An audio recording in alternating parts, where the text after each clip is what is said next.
The Thunder Valley Music Festival was at peak chaos when Marcus Stone Callahan noticed her. 70,000 people packed into open fields, 3 stages blasting different genres simultaneously. Laser lights cutting through the twilight sky, the kind of organized madness where you could disappear and nobody would notice for hours. Marcus wasn't there for the music. At 43, his festival days were behind him. He was there because the Iron Wolves MC had agreed to provide security support. Part of their ongoing effort to rebuild their reputation in the community? 20 bikers in cuts, watching crowds, breaking up fights, helping lost kids find their parents. Good PR Bulldog had said, "Show them we're not the monsters they think we are." Marcus was stationed near the VIP entrance, arms crossed, watching the flow of people. That's when he saw her. A young woman, maybe 22, with dark curly hair and a Coachella-style outfit. Stumbling through the crowd like she was walking on a boat deck, her eyes were unfocused, glazed over. She was being guided by 2 men in their 30s wearing button-down shirts and designer jeans. Concert casual, expensive watches. The kind of guys who looked like they worked in tech or finance. One had his hand on her lower back, steering her. The other walked slightly ahead, clearing a path. They moved with purpose, efficiency, like they'd done this before. Something in Marcus's gut twisted. He'd seen this pattern. Not here, not at this festival, but he'd seen it. The body language, the glazed eyes, the way the girl's head kept lolling forward and the men kept propping her back up. Marcus pushed off the fence he'd been leaning against and started moving parallel to them, keeping distance. Watching. The girl stumbled harder, nearly falling. One of the men caught her, his grip tight on her arm. She tried to pull away weakly, but there was no strength in it. Her mouth moved like she was trying to speak, but no sound came out. Marcus closed the distance. As he did, the girl's eyes somehow found him through her drug-induced fog. She looked at him, really looked at him, and in that moment, something sparked. Recognition. Desperation. He didn't know. But she made a decision. She broke away from the men with a sudden burst of strength that surprised them, stumbled toward Marcus, and crashed into his chest. Her hands grabbed his leather vest, fingers digging into the Iron Wolf's patch, and she looked up at him with those unfocused eyes that were trying so hard to focus. "Please," she whispered, her voice slurred but urgent. "Please act like you know me, please. They drugged me. I don't know them, please. If this moment already has your attention, type trust your instincts in the comments." Marcus's training, both military and MC, kicked in instantly. His arm wrapped around her shoulders, holding her upright. His body positioning between her and the 2 men who had stopped 5 feet away. "Baby," Marcus said loudly, his voice casual, but his eyes hard. "There you are. I've been looking everywhere for you." The girl sagged against him, relief flooding her features even through the drugs. One of the men stepped forward, smile in place. "Hey man, that's our friend. She's had a bit too much to drink. We're taking her back to her tent to sleep it off." "Funny," Marcus said, his voice dropping to something dangerous. "She just told me you drugged her. And she says she doesn't know you." The man's smile didn't waver. "She's confused, man. You know how it gets. She's our friend's girlfriend." He's waiting at the tent. "We're just helping her out." Marcus looked down at the girl. "What's your name, sweetheart?" "Sara," she managed. "Sara Ortega." "Sara, do you know these guys?" She shook her head, the movement making her dizzy. "No, never. Never saw them before. They said they'd get me backstage.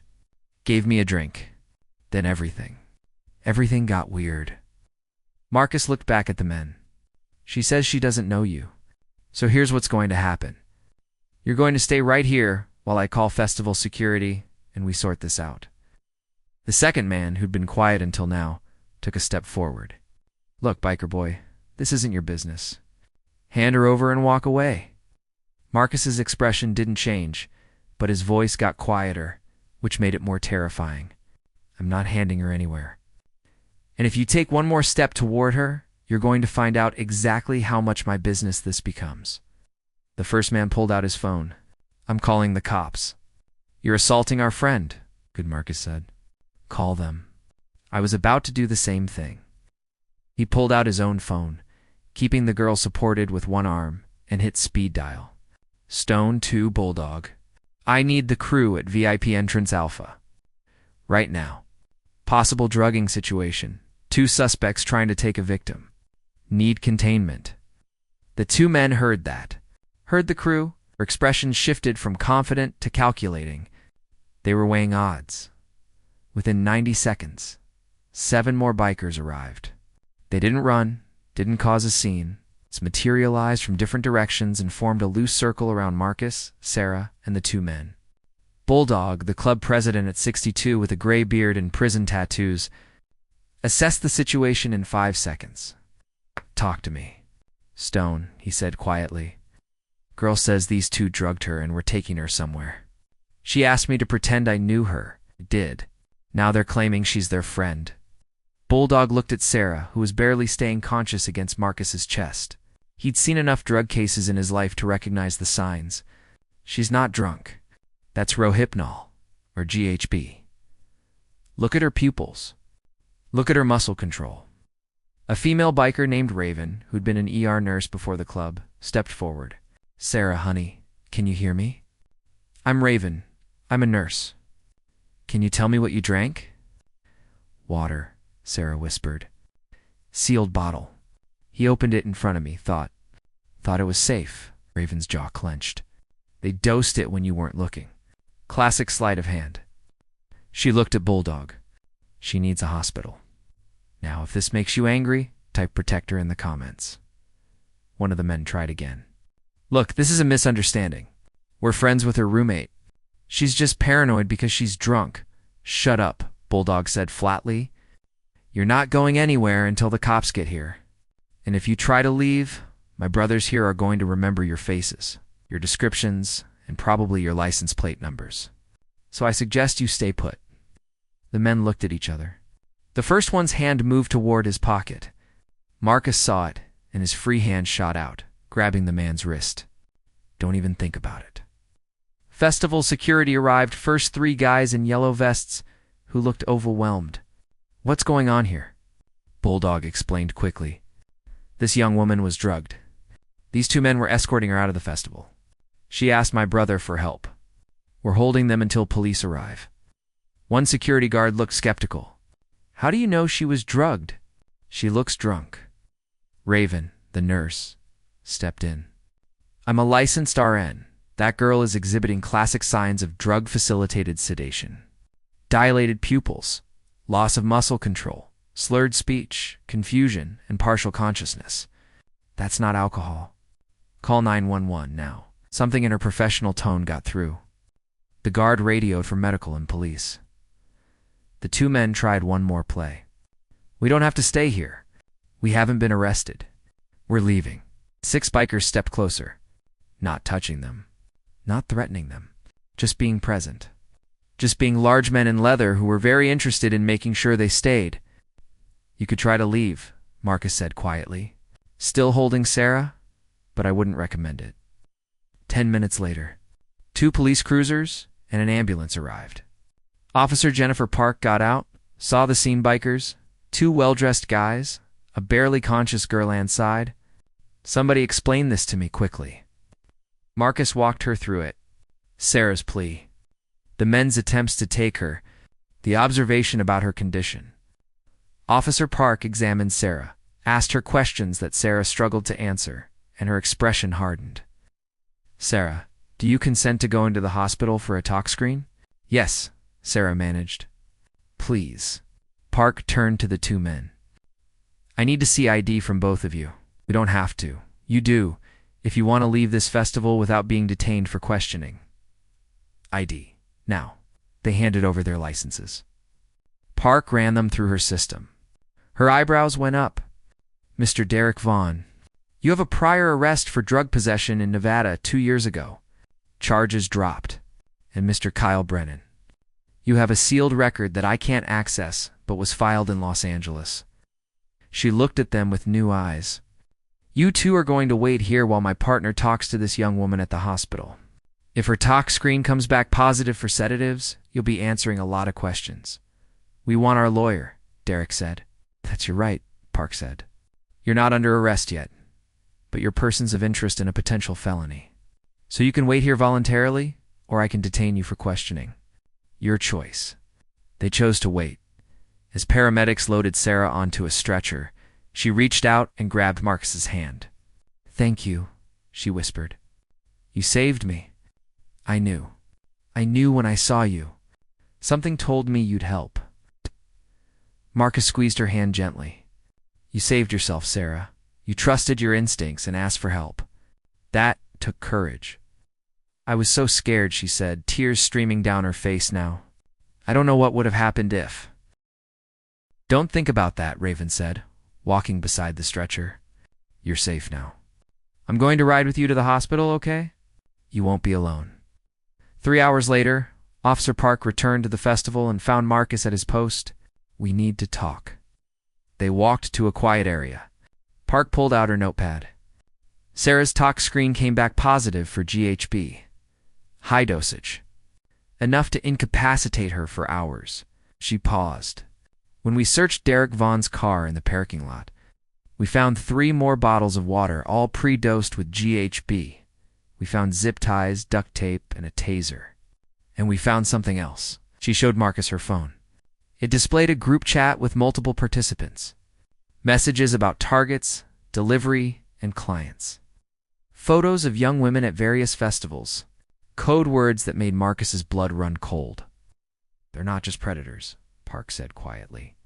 They're suppliers. They drug women at festivals and deliver them to buyers. We're working with FBI now. This chat has evidence of at least 8 women in the past 6 months. Marcus felt sick. 8 women. 8 that we can identify so far from photos and descriptions. Some were reported missing. Some probably never worth. They might have been tourists, out-of-towners, people whose disappearance wouldn't be noticed right away. Park looked at him. If you hadn't stopped them, Sara would have been number 9. And we never would have found this network. If you think Marcus just saved more than one life, Type 8 lives in the comments. Park continued. FBI is executing warrants right now. They've identified 3 other men involved, addresses in 4 states, and at least a dozen potential victims we're trying to locate. Because you noticed something was wrong. Because you acted? Because you didn't assume it was none of your business. Marcus shook his head. I saw her eyes. I saw her trying to get away. I couldn't walk past that. Most people would have, Park said. Most people convince themselves it's not their problem. That the girl is just drunk. That those guys probably know her. You didn't. 2 weeks later, Marcus stood in a hospital conference room. Sara sat across from him, looking healthier, clearer, alive. Her parents were there. Officer Park, an FBI agent named Martinez, and representatives from 3 other families. Mr. Callahan, Agent Martinez began.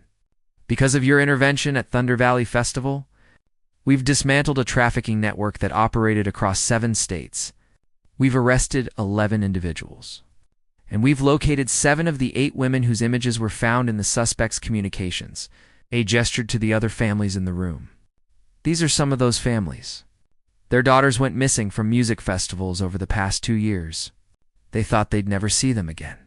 Because of you, they will. A woman in her 50s, Mrs. Rebecca Holland, stood up. My daughter Kayla disappeared from a festival in Arizona 18 months ago. The police said she probably ran away. They said teenagers do that. But I knew something was wrong. Her voice broke. They found her in Nevada, in a house owned by one of the men you caught. She's alive. She's coming home. Because you paid attention to a stranger. One by one, the families thanked him. Thanked the Iron Wolves MC. Thanked Raven. Thanked everyone who'd stood in that circle and refused to let Sara be taken. Sara's father, Sara Ortega, approached Marcus's last. My daughter told me she looked at you and something told her to ask you for help. She said you looked like someone who'd faced down danger before. Someone who wouldn't be scared of those men. Extended his hand. She was right. Thank you for being someone a terrified girl could run to. Marcus shook his hand, his voice rough. I just didn't walk away. It's more than most people would do, Richard said. You're a hero whether you accept that word or not. 6 months after Thunder Valley Festival, the Iron Wolves MC received a call from the city council. Marcus, Bulldog, and 3 other members showed up to a meeting expecting trouble. Instead, they found recognition. The council presented them with a Community Service Award. Footage from the festival, including Sara stumbling toward Marcus, had gone viral.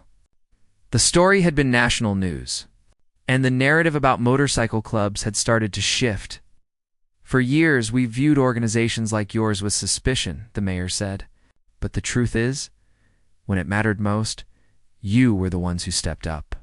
You were the ones who saw danger and didn't look away. You were the ones who saved lives. The Iron Wolves started receiving requests after that. Festivals wanted them as security. Community events wanted their presence. Parents who'd been afraid of bikers started thanking them. Marcus kept a photo from that hospital conference room. All 8 rescued women standing together. Survivors, alive because one person at one festival noticed something wrong. But the image that stuck with Marcus's most was from his phone. A selfie Sara had sent him from her college graduation 2 years after Thunder Valley. She was smiling, wearing her cap and gown, holding her diploma. The message read, "Because of you, I got to have this day. Thank you for seeing me. Thank you for not walking away." Marcus showed that photo to every new prospect who joined the Iron Wolves. This is why we show up, he'd say. This is why we pay attention. This is why we don't mind our own business when someone needs help. If this story changed how you'll respond the next time something feels wrong, type, "I won't look away" in the comments. 3 years after Thunder Valley Festival, Marcus was back at the same venue. The Iron Wolves had become official security partners. They wore their cuts, rode their bikes, and watched the crowds with the same vigilance. Sara was there too. She'd become an advocate for festival safety, teaching young women how to spot danger, how to stay safe, how to trust their instincts. She found Marcus during a shift change. "Walk with me."